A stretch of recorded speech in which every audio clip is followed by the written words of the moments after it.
जय हिंद, जय भारत। कैसे हो बच्चों? मैं संजय चौहान आपका स्वागत करता हूं आपके अपने YouTube परिवार में। करते हैं स्टार्ट रसायन विज्ञान। उसी क्रम में आगे जहां कल की वीडियो में छोड़ा था।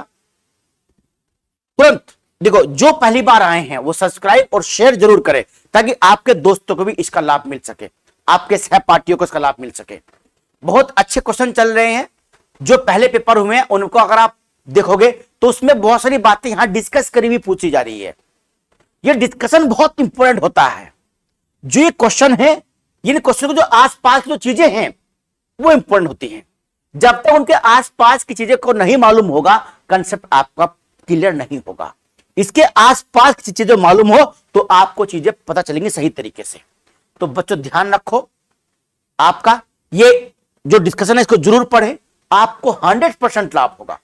चलिए करते हैं स्टार्ट। भार के अनुसार पानी में कितना हाइड्रोजन होता है? बच्चों ये होता है, कल मैं आपसे पूछा था पर आपने बताया नहीं, ये होता है 11%। कितना होता है? 11.11 होता है। कैसे? देखो, H2O ये जल है, ये जल में, ये जल का एक अणु है, जल का एक अणु है। अब इसमें कितने हाइड्रोजन है? इसमें हाइड्रोजन 2 हैं। कितने ऑक्सीजन इसमें? इसमें ऑक्सीजन 1 है। हाइड्रोजन का परमाणु भार कितना होता है? 1 होता है परमाणु भार। जानते हैं आप कि हाइड्रोजन के नाभिक में एक ही होता है, केवल प्रोटॉन। अब यहां कुल कितने हो गए? 2 हो गए। तो अगर इस केवल हम इस हाइड्रोजन का परमाणु भार पूछे कितना हो गया? 2 हो गया। इसे कितना परमाणु भार? 16 हो गया। अब ये दोनों यहां मिल गए तो कितना परमाणु भार हो गया? ये बच्चों 18। कितना हो गया? 18 परमाणु भार। यानी H2O का जो परमाणु भार है वो कितना है? वो बच्चों 18 है। चाय पीते कहां चाय?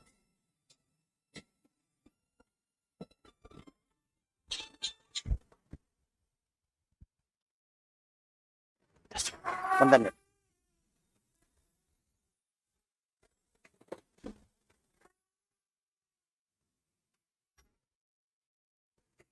हेलो, हाँ दिस अभी कर रहा है बात, बस एक वीडियो बना रहा था बस।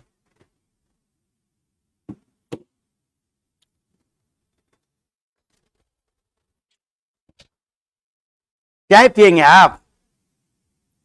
चाय पीजिए, हम तो पी रहे हैं, क्या करें। जन्माष्टमी का व्रत रतो रखना है तो चाय तो पीनी ही पड़ेगी। चाय पीते पीते पढ़िए। कितना हो गया परमाणु भार जल का? 18 हो गया। पूछ रहा है हाइड्रोजन परसेंटेज कितना होगा? कितने हैं इसमें हाइड्रोजन कण? 2 हैं। कितने परमाणु इसके? 2। तो 2/18 गुणा 100, 2 नम 18, 9 से भाग करेंगे तो 11.11 आएगा। यह आपका परसेंटेज 11.11। तो ये होता है इसका। अगर हम इसमें बात करें दूसरी चीज की, जैसे मैंने कहा आपको, एक होता है भारी जल D2O। D2O ये होता है भारी जल। अब D2O जो होता है इसमें ड्यूटेरियम होता है। हाइड्रोजन 2 समझता नहीं, ड्यूटेरियम, ड्यूटेरियम होता है। ड्यूटेरियम जो होता है वो 1H2 होता है। यानी इसका जो परमाणु भार है वो 2 होता है। एक प्रकार से एक प्रोटॉन और एक क्या? न्यूट्रॉन। ये समझता नहीं, हाइड्रोजन का ही है, आइसोटोप है उसका, तो 2 होता है। जब ये 2 है तो यहां पर कितने? ये 2 हैं, तो 2 + 2 + O कितना है? 16 इजिकल टू कितना हो गया? 20। तो भारी जल का परमाणु भार कितना होगा? 20 होगा। कितना होगा? 20। ये भारी जल का परमाणु भार हो गया, ठीक ना। इसका कितना होगा? ये सामान्य जल का परमाणु भार है। तो भारी जल को, D2O को भारी जल इसलिए बोलते हैं कि उसका परमाणु भार क्या होता है? ज्यादा होता है। जलने से क्या बनेगा? पानी बनेगा। गुरु क्या होता है? ऑक्सीजन और हैवी हाइड्रोजन होता है। अभी पढ़ा हमने। भारी पानी वह पानी है जिसमें हाइड्रोजन का स्थान आइसोटोप ले लेता है, समस्थानिक ले लेता है। किसने भारी पानी खोज की थी? H.C. उरे ने 1935 में भारी पानी खोज करी थी।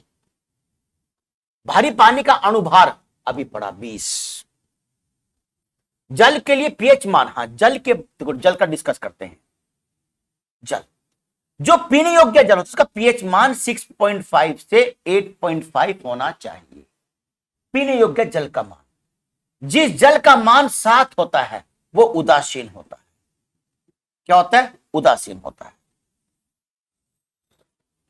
ये जल जो उदासीन होता है वो पीने योग्य नहीं हो, क्योंकि इसमें कोई खनिज लवण नहीं होता। जिसका पीएच मान 7 होता है उसे आसुत जल बोलते हैं। आसुत जल, इसमें कोई खनिज नहीं होता, इसलिए इंजेक्शन लगाने में इसका प्रयोग होता है ताकि कोई रिएक्शन ना हो सके। कितना होना चाहिए पीएच मान? 8.5 होना चाहिए। 7 पॉइंट से 6.5 से 8.5 होना चाहिए। हल्का सा अम्लीय और हल्का सा क्षारीय हो। पानी का शुद्धतम रूप वर्षा का पानी। आसुत जल को बड़ी मात्रा में तैयार करते किससे? निर्लवणीकरण, यानी लवणों को हटा देते हैं ना, जो लवण होते हैं उनको पानी से बाहर कर देते हैं। कैसे बाहर करते हैं? देखो, खारे पानी को शुद्ध बनाने के लिए क्या करते हैं? उत्क्रम प्राशन, RO, रिवर्स ओस्मोसिस नाम है इसका। क्या नाम है? Reverse osmosis. तो ना घर में जो आर लगे होते हैं वो यही होते हैं, रिवर्स ओस्मोसिस। वनस्पति तेलों से वनस्पति घी कैसे बनाते हैं? हाइड्रोजन की प्रक्रिया से बनाते हैं। जितने भी वनस्पति तेल होते हैं ना, वो सब असंतृप्त वसा होती है। असंतृप्त, अनसैचुरेटेड फैट। अनसैचुरेटेड फैट होता है, वो हमारी धमनियों में नहीं जमती, सिवाय किसके? नारियल के तेल के। नारियल, कोकोनट ऑयल। नारियल का तेल जो होता है वो संतृप्त वसा है। कैसी वसा है? संतृप्त वसा है। और जितनी भी वनस्पति है वो सब कैसी है? असंतृप्त वसा है। अब इस असंतृप्त वसाओं में, इस वनस्पति तेलों में हाइड्रोजन का इस्तेमाल करने से हाइड्रोजन के दोहरे बॉन्ड बन जाते हैं और वो वसा बन जाती है संतृप्त वसा। संतृप्त वसा बन गई। जब वो संतृप्त वसा बन गई तो उसको हम बोलते हैं वनस्पति घी। वनस्पति घी बोलते हैं डालडा। वनस्पति घी होता है डालडा। इस हाइड्रोजन की, इसे बोलते हैं हाइड्रोजनीकरण। और इसमें होता है ना निकेल। वो निकेल जो होता है उत्प्रेरक का काम करता है। क्या काम करता है निकेल? निकेल काम करता है उत्प्रेरक का। वो हाइड्रोजन को दोहरे बॉन्ड बनाने के लिए प्रेरित करता है इन तेलों के साथ।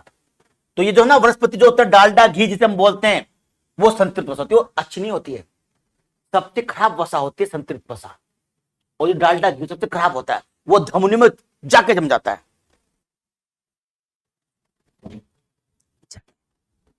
चाय का तो दी एंड हो गया।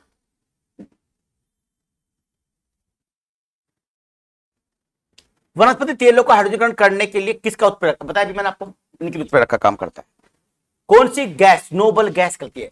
हीलियम गैस नोबल गैस होती है। ध्यान रखिएगा, हमारी आवर्त सारणी के 18वें वर्ग में 6 गैसें हैं जिन्हें हम क्या कहते हैं? नोबल गैस कहते हैं। ये जो 6 गैस, इसमें हीलियम है, ऑर्गन है, नियोन है, क्रिप्टोन है, जिनोन है। ये सारी गैसें कैसी हैं? ये सब गैस अक्रिय गैस हैं। ये किसी भी के साथ कोई क्रिया नहीं करती। जैसे कि हमारा गोल्ड Au और हमारा प्लेटिनम, प्लेटिनम, ये जो धातु होती है ना, सोना और प्लेटिनम, ये धातु सब, ये धातु भी अक्रिय होती है। सबसे कम क्रियाशीलता इन्हीं की होती है। ये धातु क्या होती है? अक्रिय धातु है। ये भी सोना और प्लेटिनम के साथ कोई क्रिया नहीं करती है। ऐसी कौन सी है? हीलियम और 6 गैसें हैं। तो इनको, क्योंकि ये इनकी उत्कृष्टता है कि किसी साथ क्रिया नहीं करती और शुद्ध रूप में अपने मूल रूप में पाई जाती हैं, इसीलिए बोलते हैं नोबल गैसें। किस गैस की प्रतिशत मात्रा आयतन वायुमंडल सबसे कम है? पूछ रहा है। सबसे कम है इनमें, आप जानते हैं नाइट्रोजन कितनी है? 78%। ऑक्सीजन कितनी है? लगभग 21%। ये कितनी है? 0.03%। और ये कितनी है? 0.93%। तीसरे नंबर की गैस यही है ऑर्गन। पहले नाइट्रोजन, दूसरी ऑक्सीजन और तीसरी है आयतन के हिसाब से कौन सी? Organ gas. और चौथी है CO2 0.03%। सबसे कम है ओजोन गैस O3 0.000 के बाद 1। वायुमंडलीय वायु में नाइट्रोजन का लगभग कितना है? अभी देखा 78%। गोताखोर क्या ले आते हैं अपने साथ? ऑक्सीजन और हीलियम ले आते हैं। हीलियम इसलिए मिलाते हैं क्योंकि अधिक प्रेशर करना जब जाता है समुद्र के नीचे तो वहां दबाव ज्यादा होता है। जब दबाव ज्यादा होता है तो उस दबाव में जो हीलियम होती है वो हमारे रक्त में मिली रहती है और इसकी वजह से ऑक्सीजन भी रक्त में बनी रहती है, तो इसलिए ऑक्सीजन कहलाते हैं और हीलियम में जाते हैं। जल में आसानी से घुलनशील कौन सी है? अमोनिया। ये जल में बहुत आसानी से घुल जाता है। कौन सा? अमोनिया।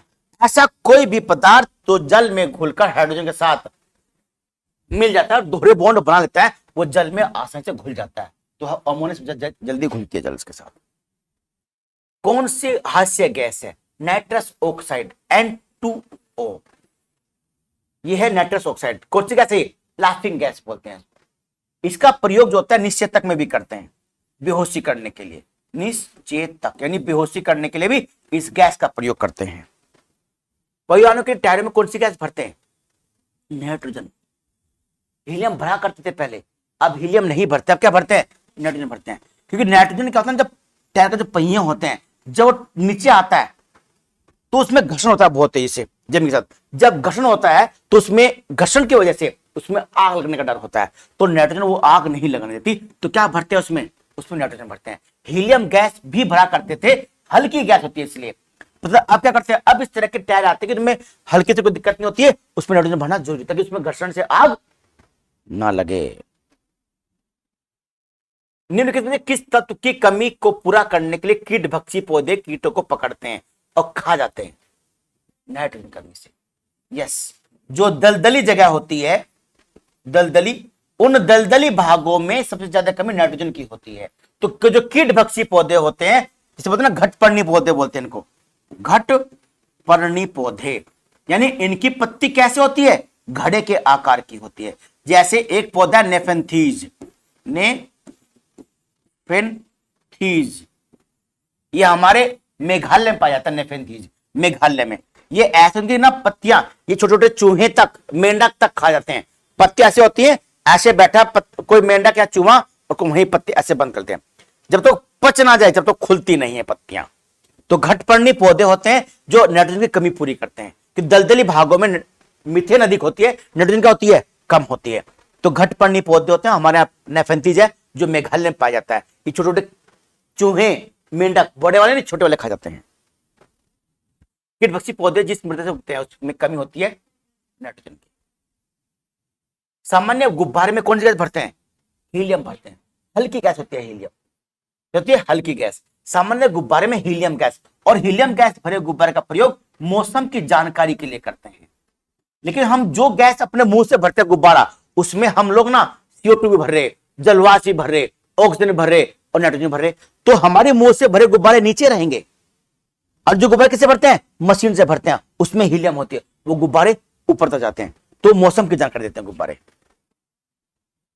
आंसू गैस, आंसू गैस तैयार करते हैं अमोनिया से, NH3 से। अल्फा नाइट्रोफिलोक्विनोन, अल्फा नाइट्रोफिलोक्विनोन होती है आंसू गैस। सामान्य तापमान निम्नलिखित कौन सा तत्व द्रव अवस्था में रहता है? सामान्य तापमान द्रव अवस्था में, ये गैस है, ये भी गैस है, ये ठोस है, द्रव रहता है ब्रोमीन। ब्रोमीन कैसा है? ब्रोमीन एक हाइड्रोजन तत्व है जो सामान्य अवस्था में किसमें रहता है? द्रव अवस्था में रहता है सामान्य ताप पर। ये अधातु है, एकमात्र ऐसी अधातु जो द्रव अवस्था में है। ट्यूबलाइट में क्या भरा करते थे? अब तो ट्यूबलाइट नहीं होती है, इसे भरते थे ऑर्गन और धनना, ऑर्गन या नियोन, या नियोन, दोनों में से कोई सी एक, प्लस पारा, प्लस पारा, ये भरा करते ट्यूबलाइट में। तो इसमें क्या? ऑर्गन, नियोन, नियोन, पारा, तो नियोन और पारा मिल गया, तो सेकंड आंसर हो गया हमारा। एंटासिड, एंटासिड भस्म को बोलते हैं, क्षारीय को बोलते हैं, जो अम्ल के विरोधी होते हैं, अम्ल के उल्टा काम करते हैं।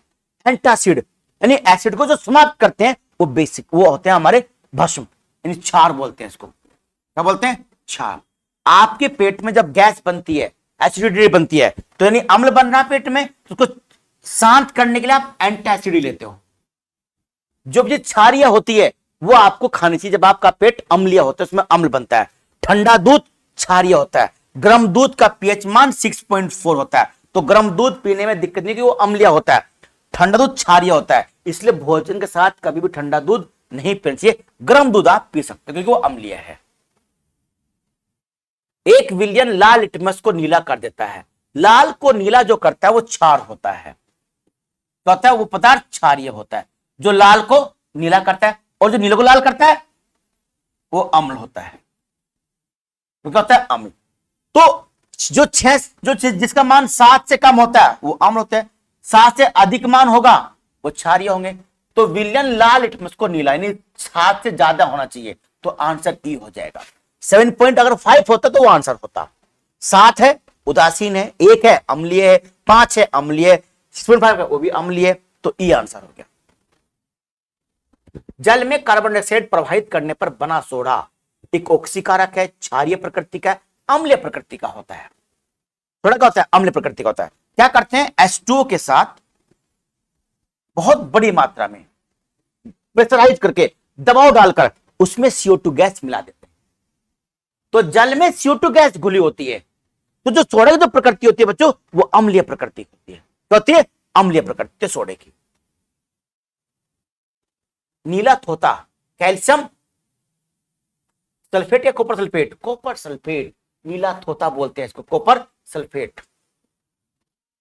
एक अज्ञात गैस जल में शीघ्र से घुल जाती है, बिल्कुल गैस युक्त जलीय घोल में लाल लिटमस नीला हो जाता है, लाल लिटमस क्षारीय हो जाता है। यह गैस हाइड्रोजन क्लोराइड के साथ सफेद धूम भी देती है। अज्ञात गैस होती है अमोनिया, क्या होती है अमोनिया, कि जल्दी घुलती है ना अमोनिया, जल में घुलेगी तभी तो वो नीला लिटमस होगा, वो जल्दी घुलती है। सूची 1 और सूची 2 को मिलाइए। वॉशिंग सोडा कपड़ा धोने वाला सोडा, कास्टिक सोडा, नीला थोता भी पढ़ा हमने, copper sulphate, hypo sodium thiosulphate प्रयोग होता है फोटोग्राफी में, sodium carbonate, sodium hydroxide NaOH, sodium hydroxide, caustic soda, sodium carbonate washing soda, sodium bicarbonate खाने वाला सोडा, सोडियम बाइकार्बोनेट खाने वाला soda, sodium carbonate washing soda, sodium hydroxide caustic soda. नीला थोता वही प्रकार है copper sulphate. Baking powder, baking powder खाना बनाने वाला, sodium bicarbonate, sodium hydroxide, magnesium sulphate, ये सब तो आप जानते हैं, आसान है। बेकिंग पाउडर पढ़ा भी अपने, सोडियम क्या हाइड्रोजन ऑक्साइड, सोडियम बाइकार्बोनेट। कौन सा एक लवण सागर में पाया जाता है? लवण तो ये सब सागर में होते हैं, सबसे अधिक मात्रा में होता है NaCl, सोडियम क्लोराइड। लगभग 75% जो होता है वो सोडियम क्लोराइड होता है, ठीक है ना। उसके बाद ये सब होते हैं। खाने का नमक, खाने का नमक जो होता है धारणा वो HCl परबल क्षार प्लस प्रबल अम्ल HCl और प्रबल क्षार NaOH के मिलने से बनता है सोडियम हाइड्रोक्साइड, यानी NaOH, ये बन जाएगा NaCl प्लस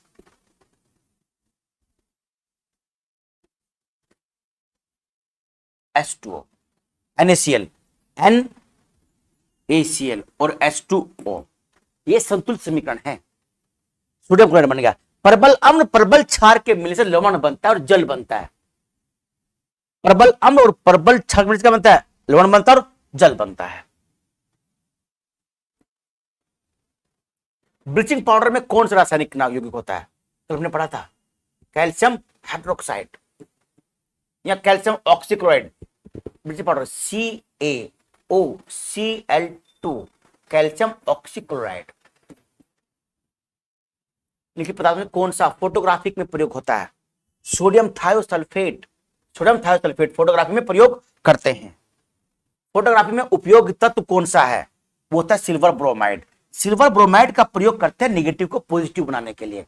अब तो क्योंकि फोटोग्राफी इस तरीके से नहीं होती है, पहले रील हुआ करती थी, उस रील में फोटो खींचने के बाद उसको सोडियम ब्रोमाइड के घोल में रखा करते थे ताकि वो रील खराब ना हो जाए, तो सोडियम ब्रोमाइड का प्रयोग करते थे। ठीक है, चलिए ये आपके लगभग 100 क्वेश्चन हो गए, मैंने डिस्कस किए। बहुत अच्छे क्वेश्चन है, जरूर करके जाइएगा, पक्का आपको लाभ होगा।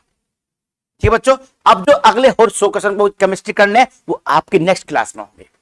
आपको इससे पहले फिजिक्स के अगर आपको न्यूमेरिकल देखने हैं तो हमारी इससे पहले वाली क्लास में फिजिकल के न्यूमेरिकल पढ़े हुए हैं, उस पर लिखा है फिजिक्स की क्लास, क्या जीव विज्ञान भी की क्लास भी है, फिजिक्स की क्लास भी है, उसमें न्यूमेरिकल भी है बहुत सारे, तो आप जरूर देखिएगा। जय हिंद, जय भारत। हाँ जी।